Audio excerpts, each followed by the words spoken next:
The 2015 award for Peter Greste in recognition of the defense of truth and freedom of expression while facing ongoing intimidation and imprisonment. Peter?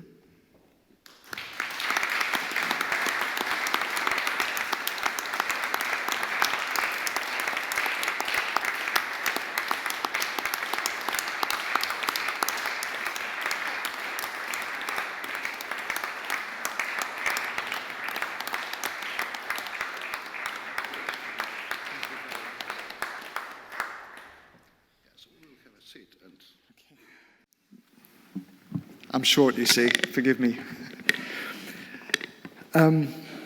This really is an extraordinary honor. I can't begin to tell you all just how significant this is for us, not just for me, but for Fahmy and Baher. In a lot of ways, one of the things I've been saying over the past few months is that I'm continually surprised by just how much attention our case has drawn. And in a lot of ways, it feels quite uncomfortable to me because I've always felt that awards like this ought to be recognizing really amazing human achievement, to celebrate the kinds of extraordinarily dedicated effort that should really place the work of courageous individuals on a platform who should be a model for the rest of us. And in a way, I've been feeling quite uncomfortable because these awards, this one in particular, feels as though it's been delivered to us not because of anything that we did, but because of something that was done to us. But over the year that I was in prison, in the past 9 months since I was released, I've also come to appreciate something quite fundamental. And that's that press freedom is under attack in a way that we haven't seen for a generation. Our case came to symbolize something far more important than 3 journalists alone who were wrongfully imprisoned in Egypt.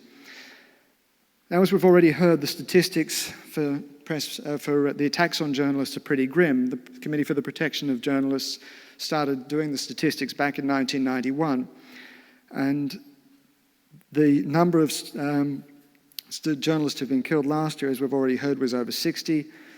More than 200 journalists were imprisoned last year as well. If you have a look at the trends, what we see is a trailing off of the numbers who were killed in particular through the late 1990s. There was a peak early in the early 90s, but as that decade progressed, they dropped off. And then all of a sudden, they skyrocketed again, up to over 70 in the 2000s. The numbers started to really climb around 2003. That statistic of the number of journalists who are imprisoned, I think, is particularly interesting. 221, as we've already heard. Of those, 2/3 were in prison on charges of crimes against the state, as we were in Egypt. So what was it that took place around the 2000s?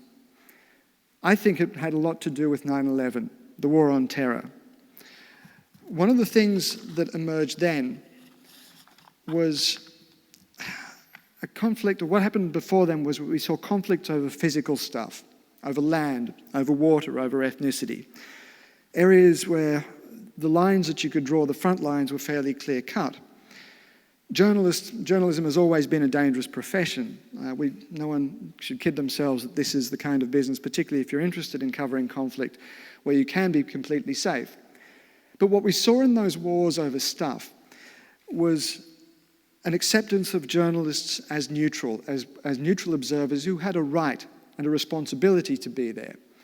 That we weren't always popular, but we were accepted. I was in Afghanistan in 1995, and I remember crossing the front lines with impunity. We would often go and talk to the Taliban. The Taliban, as I said, in the same way that governments don't always like us, the Taliban didn't necessarily appreciate us either. But they accepted us, just as the governments understood that we had a role and a responsibility to be there.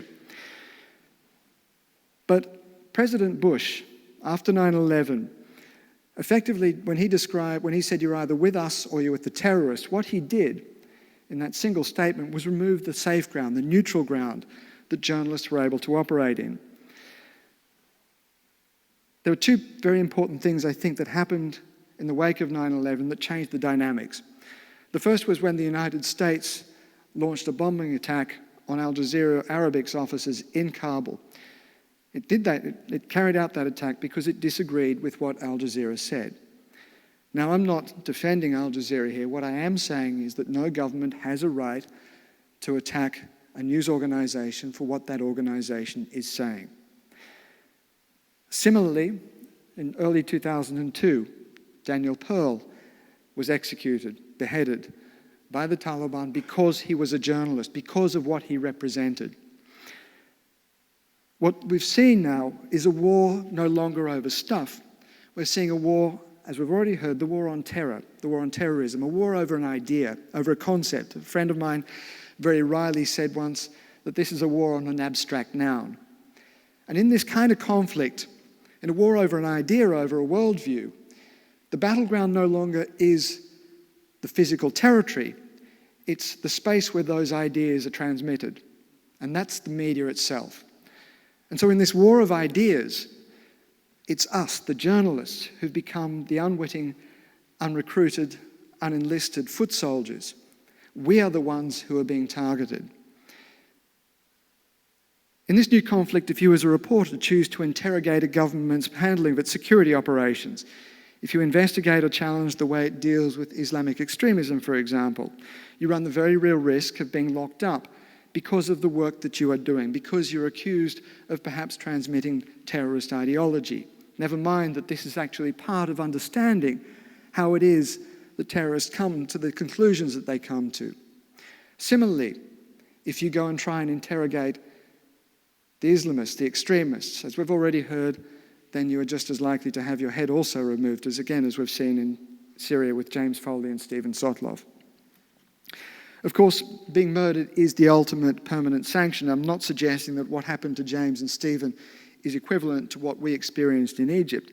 But the point is that there is now a diminishing tolerance for dissent. There's no willingness to accept the scrutiny of the press, no acceptance of our role, the media's role, as watchdogs. Even as we've already heard, in Australia, there is now a series of laws that limit the space that we're able to operate. And remember, Australia is generally considered to be one of the most liberal, most developed democracies in the world. Now, I'm not denying for a second that national security is important. Absolutely it is. It's one of the highest priorities of any government. But I think that in the rush to protect ourselves from the militants, we may end up inflicting more damage to vital parts of our own societies than those militants could ever achieve on their own. Remember, democracy, and this is Democracy 101. The media is the fourth estate. The first three are the judiciary, the executive, and the legislature.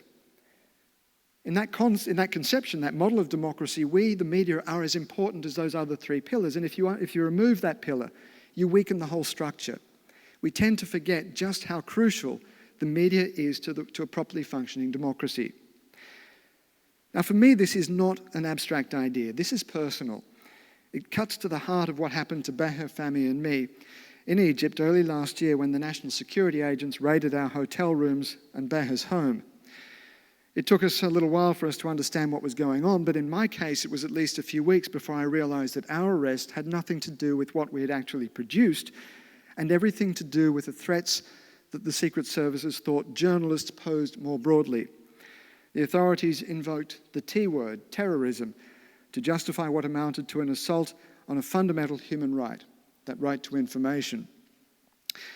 So the gap between the fairly pedestrian work that we produced and what we were accused of was so wide that the only possible conclusion that I could come to was that we were being used to intimidate the work of every journalist who was operating in Egypt at the time.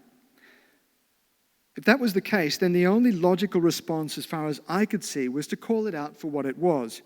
We had no choice but to make it clear that we were defending the freedom of the press that, as I've just mentioned, no self-described democracy could legitimately do without. We had a fundamental responsibility to fight our case, not just because of what it meant for us, but because of what it meant more broadly. My point is that in standing up for press freedom, we weren't doing anything particularly extraordinary or heroic.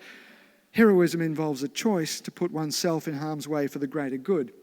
It means facing a dilemma between an easy, if selfish, path and an alternative that involves great personal risk for the sake of others, and then choosing the tough route out.